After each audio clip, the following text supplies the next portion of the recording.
Birthdays. You've noticed this too, right? There are people who completely lose it on that day. Loud parties, mountains of balloons, and those endless story review posts you get tired of scrolling through. And then there are others. They just don't care. Zero cake, zero parties, not even dinner. For them, it's just another day while the world keeps turning. But here's the question. Why? Why does one person treat their birthday like they're accepting an Oscar while someone else treats it like a regular Tuesday? What is it? Hidden sadness? A sign that you've grown up? Or is there something way deeper going on here? Some kind of glitch in our psychology? Stick around to the end, because what you're about to hear might explain what's actually happening inside your head. Let's go. All right, group 1. And this one is simple, but damn, it stings. They don't celebrate because they don't feel like anyone actually wants to celebrate them. Picture the scene.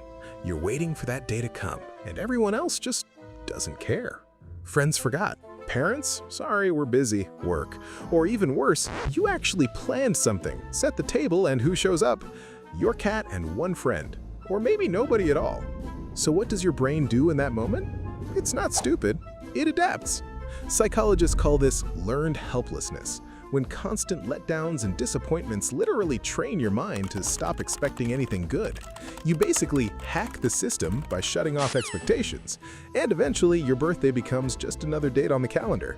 Not because you don't care, but because when you do care, it hurts too much. Now, group 2, these aren't indifferent people. These are people who are just buried up to their ears in a non-stop schedule.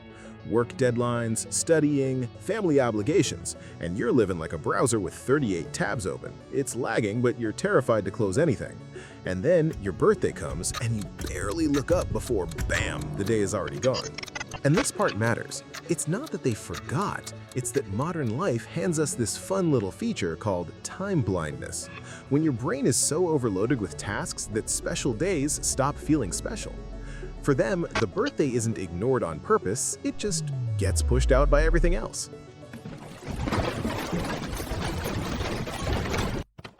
And finally, group 3. They know it's their birthday, they just don't feel the need to celebrate it. And no, it's not loneliness, and no, it's not, oh, I'm too busy. It's a real thing.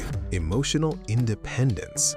Psychological research suggests that people who tie their self-worth to external validation, parties, gifts, public attention, often end up less emotionally stable. Because then you're basically running on "did they approve of me" batteries. Attention means you're fine. No attention means, that's it, I'm nobody. Yeah, awesome ride, no seatbelt. But people who find validation inside themselves don't need a date on the calendar to feel loved or alive. And this fits perfectly with what psychologists call self-determination theory, the idea that real well-being grows out of autonomy, competence, and inner satisfaction. For them, maturity is realizing I don't need other people to prove my value with candles and cake.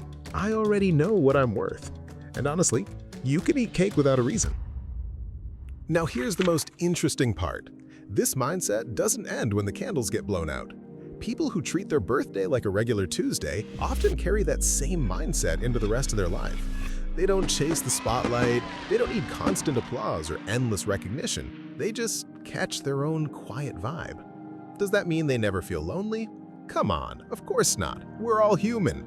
Loneliness can sneak up on anyone, even the person who looks made of steel.